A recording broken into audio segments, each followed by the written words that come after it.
You know, when you think of a children's book, you probably think simple, right? Cute story, happy ending. But what if I told you there's a picture book, a book about one little trip to the park, that's actually a mind-bending look at social class, perspective, and, well, the very nature of truth itself? Yeah. Today, we're going to deconstruct Anthony Brown's masterpiece, Voices in the Park. So let's just jump right in with this big question. Can a story have more than one truth? I mean, think about it. Most of the time, we get a story from one person, right? A single narrator tells us what went down. But what if a story totally messes with that? What if it says, hey, reality isn't this one solid thing? What if it can completely shift depending on whose eyes you're looking through? And this right here really nails the difference. You take a classic story, something like The Tale of Peter Rabbit. You've got one narrator, one single story, one truth. It's all about Peter. But Voices in the Park, whoa, it just completely flips that on its head. It takes one event and shatters it, like a mirror, into four totally different, clashing perspectives. And here's the kicker. Each one has its own truth. Okay, so, Section 1. One trip, four realities. And that's really the heart of the whole thing. The setup is so simple. A trip to the park. But that simple idea just explodes into this incredibly complex world. For the four people in this story, it's like they weren't even in the same place. It might as well have been four different people, going to four different parks, maybe on four completely different planets. So who are these four voices? Let's meet our cast.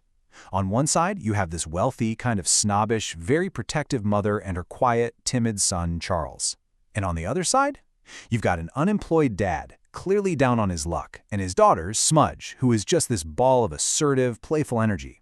So yeah, four people, two families, from two totally different worlds. All right, now we get to the really cool stuff. Let's start peeling back the layers of this book, because the way it's designed is just genius. And the first clue is something you might not even notice at first. The text, the font.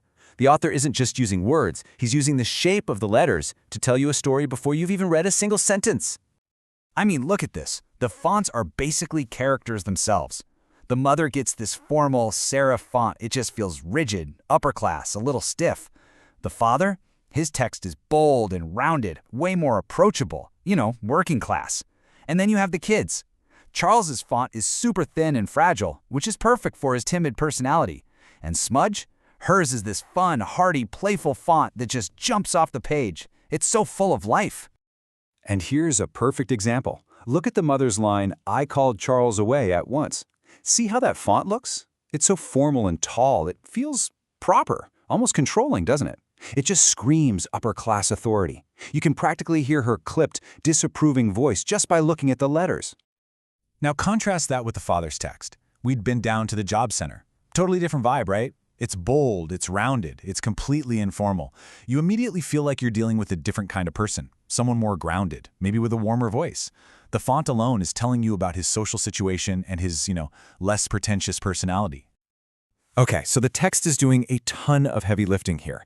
But remember, this is a picture book, and the art, oh, the art. This is where the really deep secrets are buried.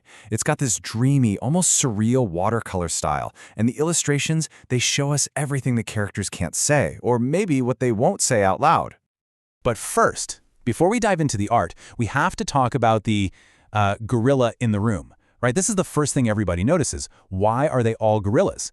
It seems super weird at first glance, but trust me, this is an absolutely crucial, totally deliberate choice, and we will come back to it, I promise. So check this out. The visuals, the seasons even, they literally change based on the character's mood. When we're seeing the world through the mother's worried, anxious eyes, the whole park is stuck in autumn. You see all these dull browns and oranges, it just feels gloomy, like everything is in decline.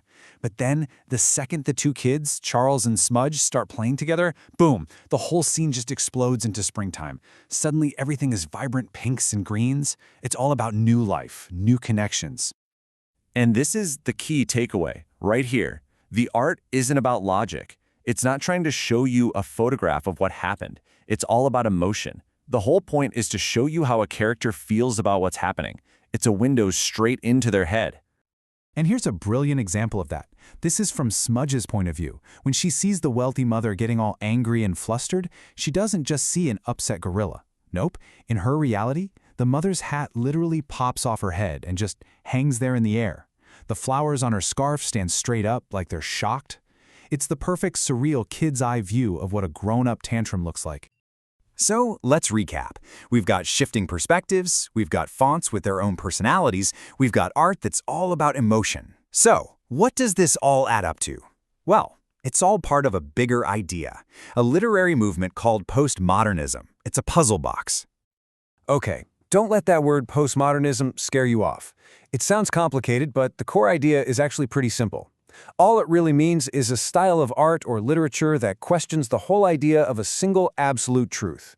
Instead, it suggests that, hey, maybe the world is just made up of lots of smaller, individual truths, and they don't always agree. Sound familiar? That's exactly what this book is doing. And Voices in the Park is like the perfect textbook example. We can even run down a little postmodern checklist. Multiple truths? Check, we've got 4 of them. Intertextuality, little nods to other works of art? Absolutely. There are visual Easter eggs in there, like references to famous paintings like The Scream. And an ambiguous ending that lets you decide what it all means? You bet it does. Check. So what does this all mean? Why does this surprisingly deep book matter? Well, it all comes down to its incredible power as an empathy engine. And that finally brings us back to the big question, the mystery we started with. We've seen how the fonts and the art tell their own stories. Now it's time to put that final massive piece of the puzzle into place. So let's answer it.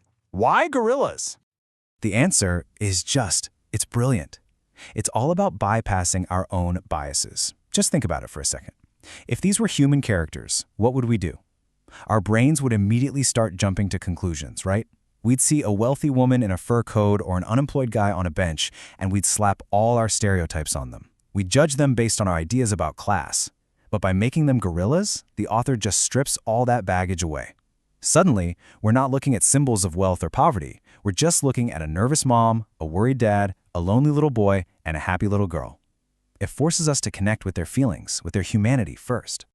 And that's the big takeaway, isn't it? This book is designed to make you question your own stereotypes. It's about the amazing power of human connection, even between people who seem like they're from different planets.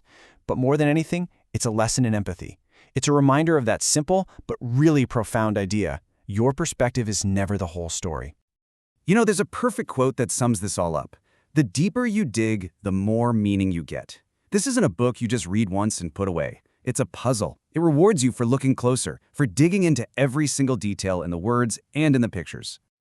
So I want to leave you with one final thought, one final question to chew on. Think about a story you know inside and out. It could be from history, something in the news, or even something from your own life. And then, just ask yourself this: whose voice is missing?